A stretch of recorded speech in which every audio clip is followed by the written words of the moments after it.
اعوذ باللہ من الشیطان الرجیم بسم اللہ الرحمن الرحیم الحمد للہ رب العالمین وصلی اللہ علی محمد وآلہ الطاہرین اللہم صل علی محمد.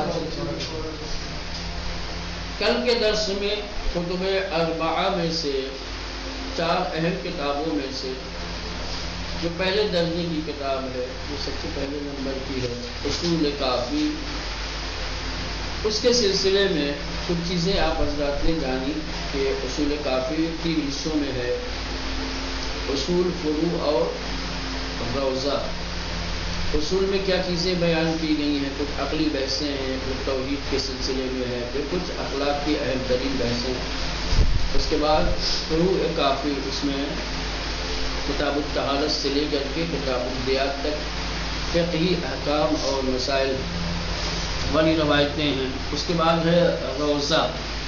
روضہ یعنی باغ، ٹھیک ہے، وہ ایک باغ کی طرح، جیسے ایک باغ میں مختلف قسم کے پھلدار درخت ہوتے ہیں، ویسے ہی روضے میں مختلف قسم کی روایتیں ہیں، تاریخی ہے، اخلاقی ہیں، الگ الگ طریقے کی، ٹھیک ہے.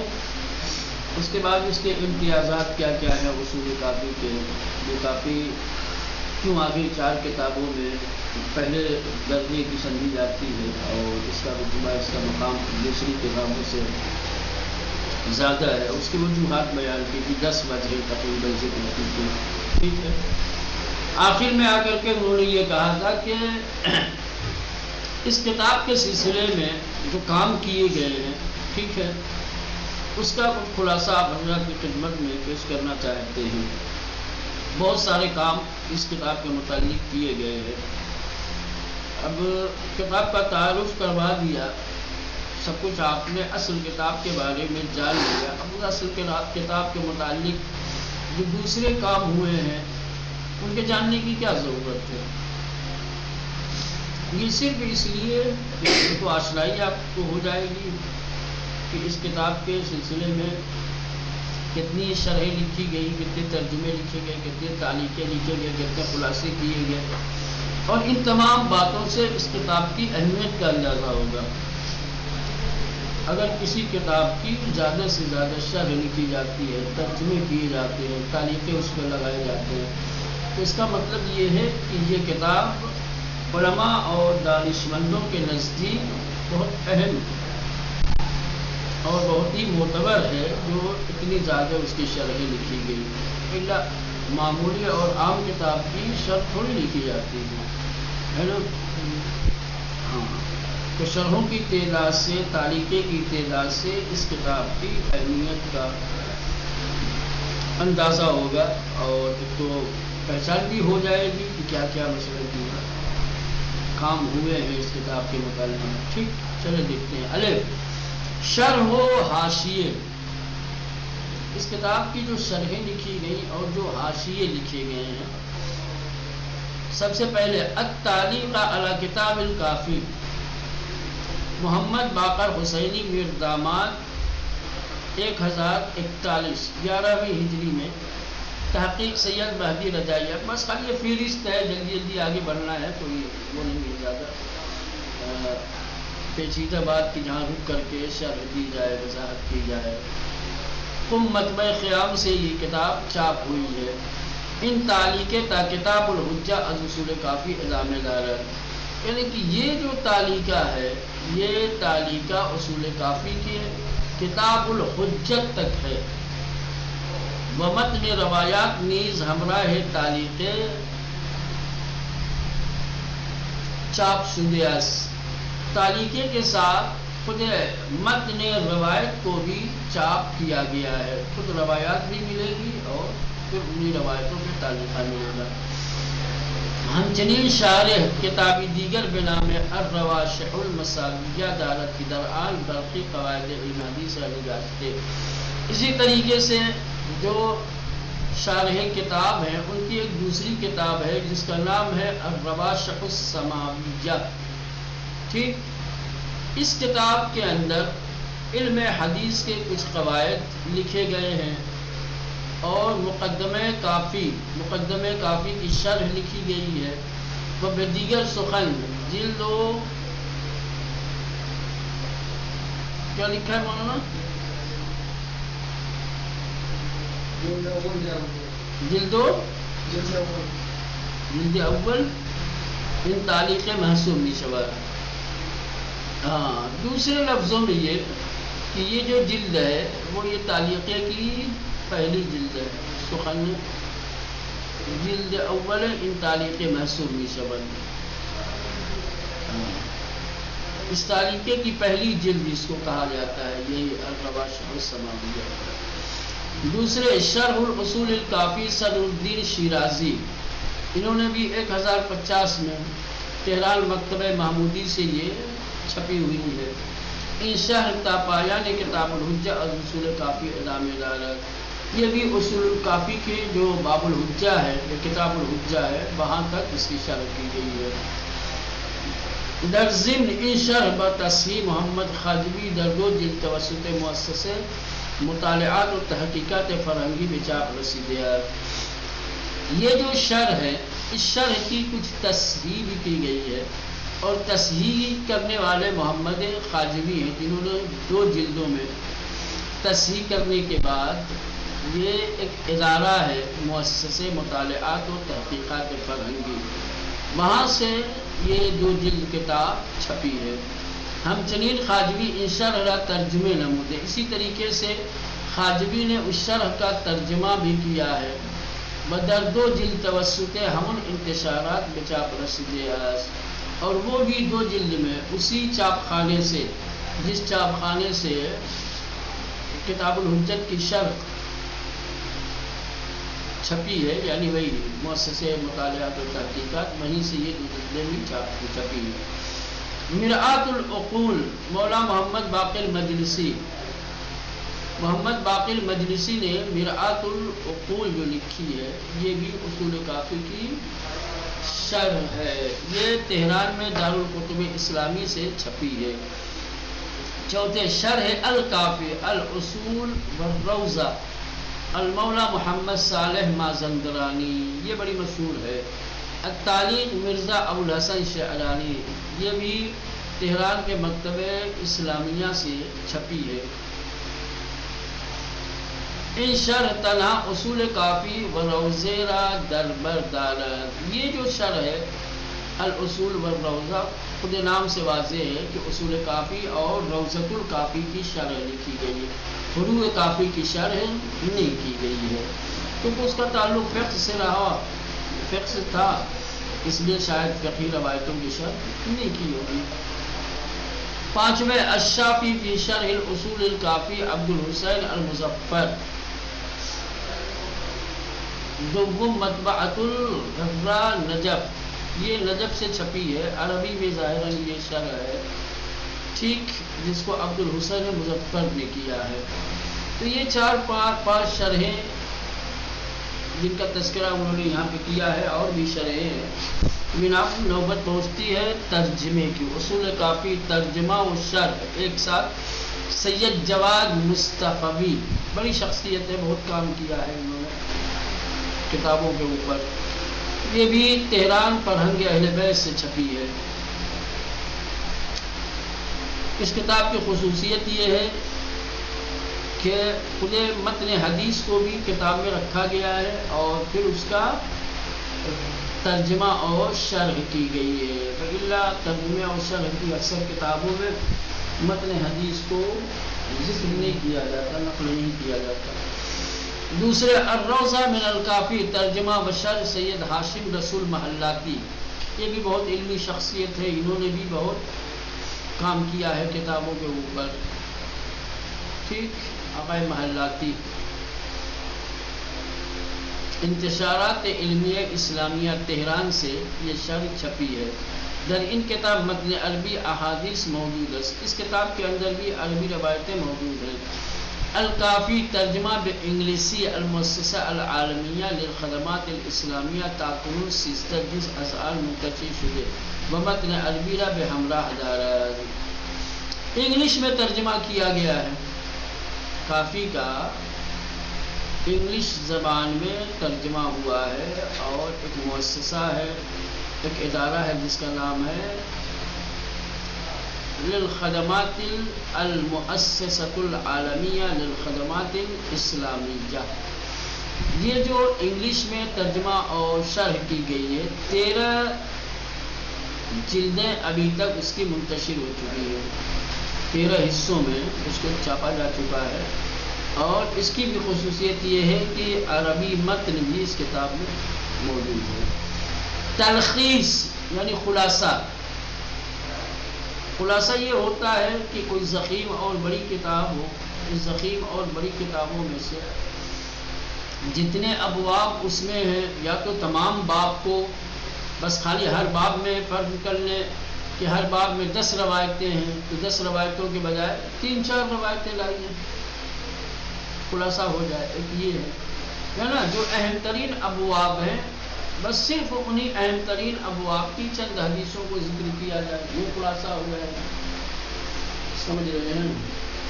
تو یہ کہ ایک نیا باب مستقل طور پہ ایجاد کیا جائے، اور پھر اصل کتاب میں اگر وہی عنوان موجود ہے یا اس عنوان سے ملتے جلتے دوسرے عناوین ہیں تو وہاں سے کچھ حدیثیں لا کر کے کتاب چھاپ دی جائے. یہ ہو جائے گا خلاصہ. مختصر کر دینا کسی کتاب کو تو خلاصہ. مختصر کرنے کے الگ الگ طریقے ہیں، سمجھ لیں. تو تلخیص گزیدہ کافی. گزیدہ کافی یعنی کافی سے انتخاب کی ہوئی اور چنی ہوئی حدیثیں. ترجمہ و تحقیق محمد باقر بہبودی، تہران، شرکت انتشارات علمی فرہنگی. 6 جز درس مجلد. 6 حصے ہیں لیکن 3 ہی جلد میں، ایک جلد میں 2 جز رکھے گئے ہیں. اب یہ ہے 6 جز جو ہیں وہ یہ ہے: معارف و آداب، طہارت، صلاۃ، زکوٰۃ، روزہ، حج، معیشت، ازدواج، آشامیدنیہا، زیب و زینت، گلہا.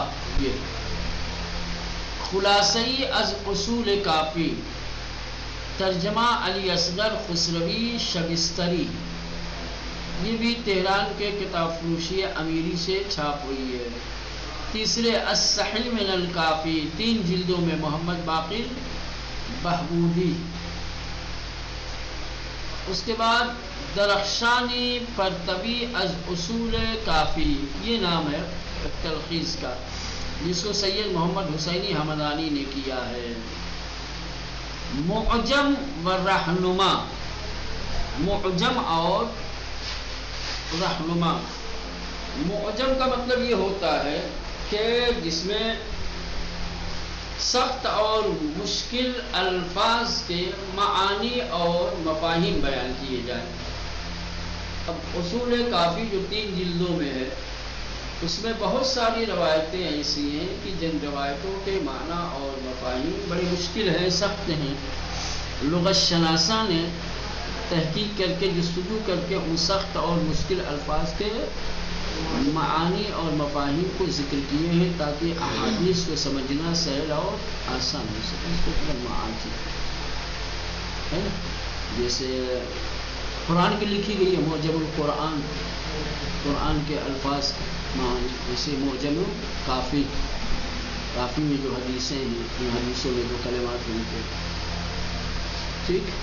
یہ رہنما ہے ایک طریقے سے احادیث کو سمجھنے میں اور اس کو درک کرنے میں انسان کو سہولت اور آسان.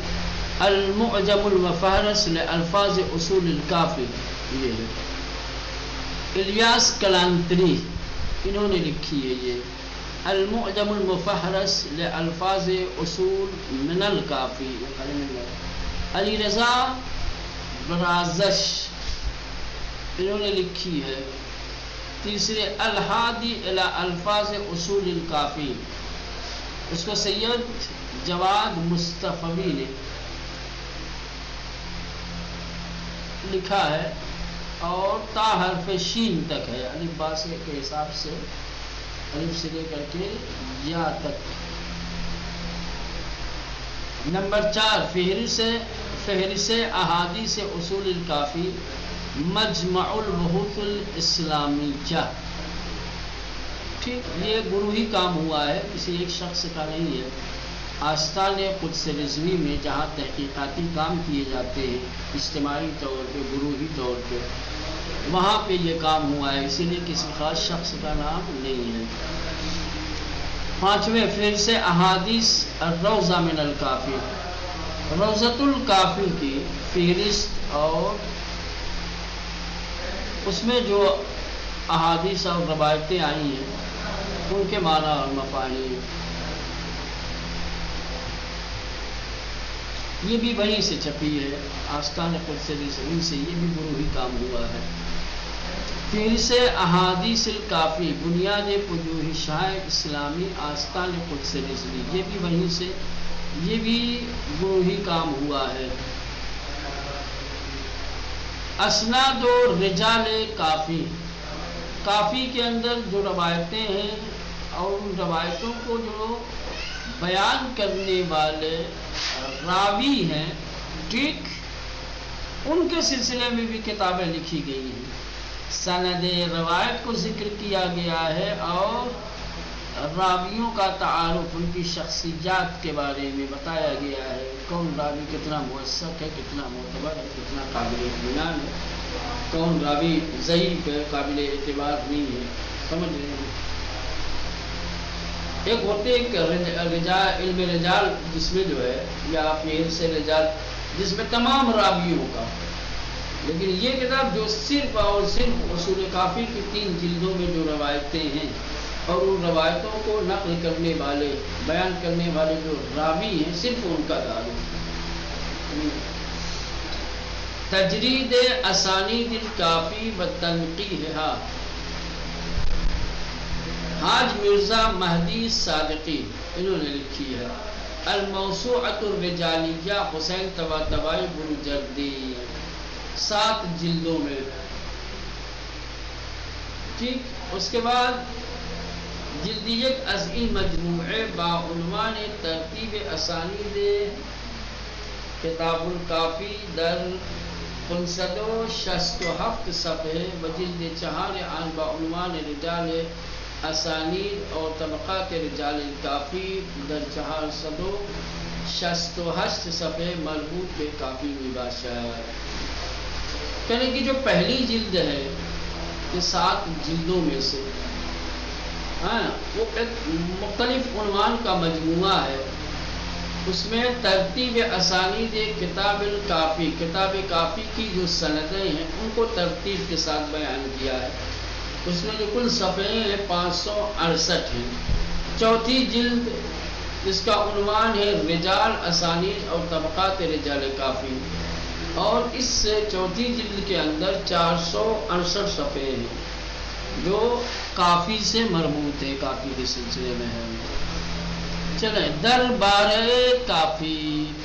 اب دوسری کتابیں جو کافی کے متعلق لکھی گئی ہیں، مثلا فرض کر لیں کافی کی روایتوں کے اوپر جو ایراد و اشکالات کیے گئے ہیں، جو زیر سوال لایا گیا ہے پوری کتاب کو یا اس کتاب کی کچھ ابواب کو یا کچھ روایتوں کو، اس کے جو جواب دیے گئے ہیں، سمجھ رہے ہیں، یا علماء نے اور دوسرے افراد نے اس کتاب کے سلسلے میں جو ستائش کی ہے، جو تعریفیں کی ہیں، کیا کیا کہا ہے نا، اس کے اعتبار کے سلسلے میں، اس کے صحیح ہونے کے سلسلے میں، اس کے موثق اور معتبر ہونے کے سلسلے میں، اس کتاب اور اس کتاب کے مؤلف کے سلسلے میں جو باتیں کی گئی اس کو جمع کر دیا جائے. فرض کر لیں تو ایک کام ہو جائے گا، اس کو بھی اسی کتاب کے متعلق کہا جائے گا.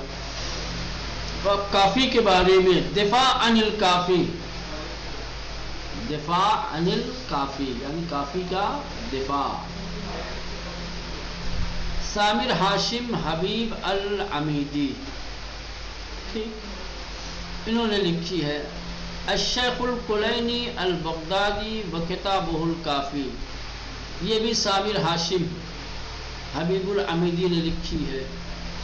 در ان کتاب شرح مفصل الزندگانی شخصی و علمی کلینی کہ اس کتاب کے اندر شیخ کلینی کی علمی شخصیت اور ان کی تفصیلی زندگانی کے بارے میں شرح دی گئی ہے۔ تلاشہائے علمی پیرامون کافی، کتاب کافی کو تالیف کرنے کے سلسلے میں شیخ نے جو زحمتیں اٹھائی ہیں ان کو روش کلینی در فروع ارائے شدہ است، اور فروع کے سلسلے میں شیخ نے جو روش اختیار کی ہے اس کے بارے میں اس کتاب میں ساری چیزیں تفصیل سے ذکر کی گئی ہیں۔ الکلینی و خصوم ابو زہرہ، الکلینی و خصومہ ابو زہرہ عبد الرسول الغفار، انہوں نے در ان کتاب ایراد ہائی کہ محمد ابو زہرہ از نویسندگان مصری بر کتاب کافی داشتے مورد تجزیہ و تحلیل و نقل قرار می دیا ہے۔ یعنی یہ جو کتاب ہے الکلینی و خصومہ ابو زہرہ، اس کتاب کے اندر یہ محمد ابو زہرہ جو ایک مصری محقق ہے، اصول کافی کے اوپر اس مصری محقق نے جو اشکالات اور ایرادات کیے ہیں ان کا تجزیہ کیا گیا ہے، ان کی تحلیل کی گئی ہے اور ان کے اعتراضات کا کے جوابات دیے گئے ہیں۔ سمجھ رہے ہیں؟ اس کے بعد ہے بحوث حول روایات الکافی، امین ترمس العاملی، دراسات فی الکافی للکلینی والصحیح للبخاری، ہاشم معروف الحسنی، مؤلف بحثائے مقارن و مقایسین یعنی کافی و صحیح بخاری انجام دادے۔ کہنے کہ یہ دراسات فی الکافی للکلینی والصحیح للبخاری، مؤلف نے اپنی اس کتاب کے اندر ایک مقایسئی بحث کی ہے۔ اصول کافی اور صحیح بخاری ان دونوں کتابوں کا مقایسہ کیا ہے کہ ان دونوں کتابوں میں کیا خوبیاں ہیں اور کیا خرابیاں ہیں۔ وہ موضوعات را از دو کتاب برگزیدے و داوری کر دیا، کچھ موضوعات کو دونوں کتابوں سے لیا ہے اور لینے کے بعد ایک مقایسہ کر کے ایک نتیجہ پیش کیا ہے کہ اس تقارن کا، اس تقابل کا، اس مقایسے کا کیا نتیجہ نکلتا ہے۔ ثلاثیات الکلینی و قرب الاسناد، امین ترمس العاملی، در این اثر پس از مقدمے کی شرح از زندگانی کلینی، کہنے کہ اس کتاب کے اندر صاحب کتاب نے ایک مقدمے کے بعد جو مقدمہ شرح اصل میں اصول شیخ کلینی کی زندگی کی اصطلاح ہے ثلاثیات، یعنی روایات کلینی کی بات سے واسطے بے معصوم میرسد، وہ روایتیں کہ جو شیخ کلینی تک صرف 3 واسطوں سے پہنچتی ہیں انہیں جمع کیا ہے، اور ان روایتوں کی تعداد ہے 135 روایتیں ایسی ہیں کہ جو 3 واسطوں سے شیخ کلینی تک پہنچی ہیں۔ الکلینی والکافی الدکتر عبد الرسول الغفاری، تو یہ اصول کافی کا ایک تفصیلی تعارف ہو گیا جس میں اصول کافی کے سلسلے میں آپ نے اچھی خاصی معلومات حاصل کر لی۔ اب نوبت پہنچتی ہے دوسری معتبر اور اہم کتاب، 4 کتابوں میں سے دوسری جو اہم کتاب ہے من لا یحذرہ الفقیہ، شیخ صدوق ابو جعفر محمد ابن علی ابن الحسین ابن موسیٰ ابن بابوہ قمی، ٹھیک ہے، یہ قم کے ہے۔ ان کا انتقال ہوتا ہے 381 میں، تاریخ ولادت ہے 306 81 یعنی 75 سال۔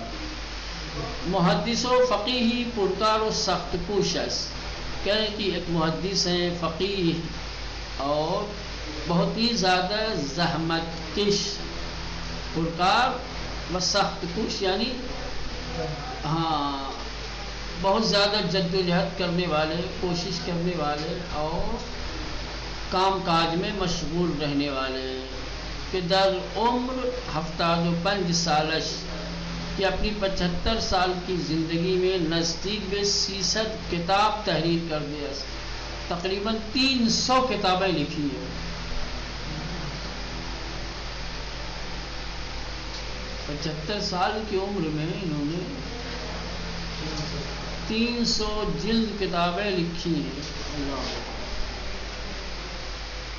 75 سال میں 300 کتابیں پڑھ نہیں پاتا، لکھ کے چلے روز زمانے میں جب امکانات نہیں تھی۔ اب تو دنیا بھر کے امکانات ہیں، بیٹھے بیٹھے پوری دنیا کی کتاب اپنی کمپیوٹر میں۔ چلیں، امام زمان دربارش فرمود۔ اب اس شخصیت کے قد و قامت کا اندازہ لگانا ہو تو آپ اس سے لگا سکتے ہیں کہ امام زمانہ شیخ صدوق کے بارے میں فرماتے ہیں فقیہ خیر مبارک ینفع اللہ بہ، فقیہ ہیں، خیر و برکت والے ہیں، مبارک ہیں، ان کے ذریعے سے اللہ نفع پہنچاتا ہے۔ واقعی شاید امام زمانہ کا یہ قول، امام کا یہ ارشاد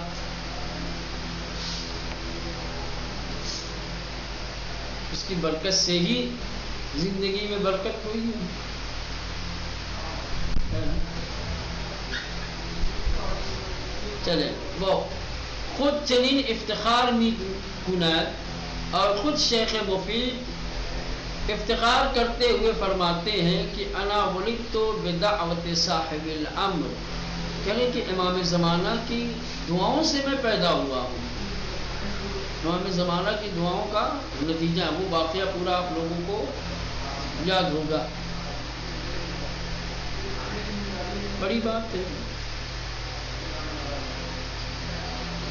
او کتب روایے بسیار دارت، شیخ مفید نے بہت ساری روایت کی کتابیں تحریر کی ہیں، بہت ساری کتابیں ان کی طرف منسوب ہیں کہ مشہور ترین و برجستہ ترین آنہا، کہ ان کتابوں میں جو سب سے زیادہ مشہور ہے اور سب سے زیادہ معتبر ہے وہ ہے من لا یحذرہ الفقیہ، ان کتاب را بسان کتاب من لا یحذرہ الطبیب، اثر رازی و در سن 62 سالگی نوشتے۔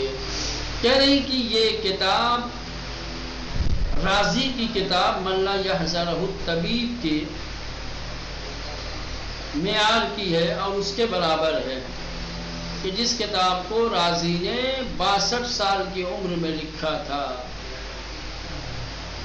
اور جو رازی کی 246 کتاب میں بشمار می رود، یہ اس کی 246ویں کتاب شمار کی جاتی ہے۔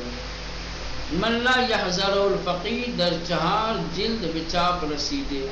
من لا یحذر الفقیہ جو ہے وہ 4 جلدوں میں چھاپی گئی ہے، وہ مجموع روایات عام، اور جو تمام کتابیں، جو تمام روایتیں اس کتاب کے اندر ہیں، روایتوں کی تعداد اس کتاب کے اندر 5901 روایت ہے، گرچہ رقم ہائے دیگری نیز گفتے شدے، کہنے کہ اگرچہ روایتوں کی جو تعداد ہم نے بتائی ہے اس کے علاوہ دوسری تعداد کا بھی ذکر کیا گیا ہے، کم بیچ میں بتایا گیا ہے۔ مزایا و وجدیہائے من لا یحذر الفقیہ، اب من لا یحذر الفقیہ کی جو خصوصیات ہیں، جو امتیازات ہیں، ٹھیک ہے، اس کا ذکر کریں گے کل انشاءاللہ تعالی، اس کو دیکھیں گے، ٹھیک۔ اگر کسی قسم کا کوئی سوال ہو،